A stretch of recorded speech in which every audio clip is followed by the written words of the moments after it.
Yesus tidak punya kuasa mengampuni saat di kayu salib karena dia sedang mewakili semua orang berdosa. Tetapi saat Yesus di kayu salib, dia juga punya kuasa mengampuni kepada salah satu penjahat yang disalib bersama dengannya dengan berkata, "Hari ini juga dosamu diampuni dan bersama-sama aku di Firdaus." Yang saya tekankan adalah bahwa posisi dia sebagai perwakilan orang berdosa tidak memungkinkan dia untuk bertindak sebagai Allah yang memberikan pengampunan. Karena ya pada waktu itu dia kan menjadi perwakilan orang berdosa. Ya. Dia yang tidak berdosa dijadikan berdosa karena kita. Tentunya kita sudah mendengarkan bagaimana cuplikan videonya. Ada pertanyaan yang cukup menarik ditanyakan kepada pendeta Ezra Soru. Kalau memang Yesus itu Tuhan, kenapa tidak punya kuasa untuk mengampuni dosa manusia ketika di atas kayu salib? Pendeta Ezra Soru memberikan penjelasan kepada jemaatnya.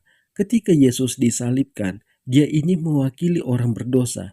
Dia yang tidak berdosa, karena perbuatan jahat kita dijadikan dia itu wakil orang berdosa. Jadi pendeta Ezra Soru mengatakan, ketika Yesus itu disalibkan, dia ini menunjukkan kemanusiaannya, menyembunyikan ketuhanannya. Jadi kita di sini akan mendengar, apakah jawaban pendeta Ezra Soru ini dapat diterima dengan akal sehat? Shalom Pak Pendeta, saya Rudi dari Bandung bertanya, menyambung penjelasan Bapak dalam acara Ezra Soru Menjawab pada tanggal 8 Februari 2022, Yesus tidak punya kuasa mengampuni saat di kayu salib karena dia sedang mewakili semua orang berdosa. Tetapi saat Yesus di kayu salib, dia juga punya kuasa mengampuni kepada salah satu penjahat yang disalib bersama dengannya dengan berkata, "Hari ini juga dosamu diampuni dan bersama-sama aku di Firdaus." Pertanyaannya, sama-sama di kayu salib, yang satu punya kuasa untuk memberi pengampunan, tapi di sisi lain dia tidak bisa memberi pengampunan. Mohon pencerahannya. Nah, saudara kutip ayatnya bagaimana? Ya, saudara mengutip kata-kata Yesus untuk penjahat di samping dia itu yang bertobat. Hari ini juga dosamu diampuni dan bersama-sama aku di Firdaus. Kata-kata Yesus bukan begitu. Nggak ada bilang hari ini juga dosamu diampuni.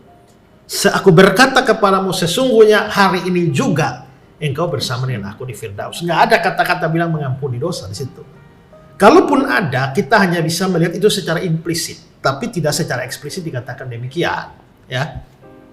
Lagian, waktu saya menjelaskan itu, saya tidak mengatakan bahwa Yesus tidak punya kuasa.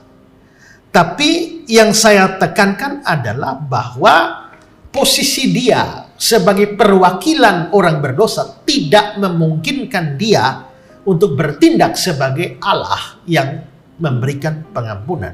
Karena ya pada waktu itu dia kan menjadi perwakilan orang berdosa. Ya. Dia yang tidak berdosa dijadikan berdosa karena kita. Jadi dia seperti menghadap Bapaknya, menghadap Allah Bapa, tapi dia ada sebagai perwakilan orang berdosa. Itulah sebabnya Bapa memberikan hukuman dan dia menerima semua hukuman itu sebagai orang berdosa. Sebagai wakil orang berdosa. Nah kalau dia sebagai wakil orang berdosa, ya bagaimana dia yang memberikan pengampunan? Bukan karena tidak punya kuasa, tapi memang tidak pas dengan kondisi pada waktu itu. Ya. Nah, maka dia kondisinya adalah menerima hukuman, bukan memberikan pengampunan. Ya. Nah, nanti kalau dia sudah selesai, ya sudah. Pekerjaan perwakilan orang berdosa memang sudah selesai. Nah, tapi juga seperti dikatakan tadi, dia bilang hari ini engkau bersama dengan aku di Firdaus. Tidak bilang hari ini juga dosamu diampuni. Tidak. Ya, itu tidak ada ayat seperti itu. Kita sudah mendengarkan bagaimana penjelasan dari pendeta Ezra Soru. Jadi tujuan Yesus itu disalibkan untuk menebus dosa manusia dengan cara digantungkan di atas kayu salib. Jadi para pendeta mengatakan Yesus itu adalah anak Tuhan yang menjelma menjadi manusia. Yesus itu 100% Tuhan, 100% manusia. Jadi kalau kita bertanya kepada para pendeta, di mana Yesus mengatakan bahwa dia Tuhan, para pendeta ini akan marah. Jadi Yesus memang tidak pernah mengatakan dia Tuhan di dalam Alkitab. Apalagi Yesus mengatakan bahwa dia ini menebus dosa manusia.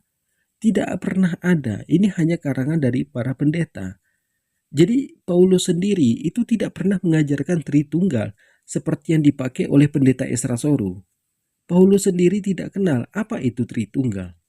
Itu kan hanya akal-akalan dari para pendeta. Dan Yesus sendiri tidak pernah mengatakan kalau dia ini menebus dosa manusia dengan cara digantungkan di atas kayu salib. Ketika Yesus mau disalibkan, dia sangat merasa ketakutan. Bagaimana mungkin Yesus ini menebus dosa manusia? Dan Yesus sendiri tidak pernah membatalkan hukum Taurat. Jadi siapa yang membatalkan hukum Taurat ini? Yang membatalkan hukum Taurat ini adalah Paulus. Jadi Paulus mengatakan, Yesus itu disalibkan pertama untuk menebus dosa manusia. Yang kedua, Yesus itu menghilangkan kutukan. Yang ketiganya, Yesus itu membatalkan hukum Taurat. Sedangkan Yesus sendiri mengatakan, aku bukan untuk meniadakan hukum Taurat, tapi aku menggenapi hukum Taurat. Jadi pertanyaannya, orang Kristen ini bertuhan kepada Yesus atau kepada Paulus? Mereka bukan bertuhan kepada Yesus. Mereka ini bertuhan kepada Paulus. Karena mereka ini mendengarkan apa yang dikatakan oleh Paulus. Jadi apa yang diharamkan oleh Yesus, itu yang dihalalkan oleh Paulus. Jadi kepada teman-teman di sini, terima kasih sudah menonton. Assalamualaikum warahmatullahi wabarakatuh.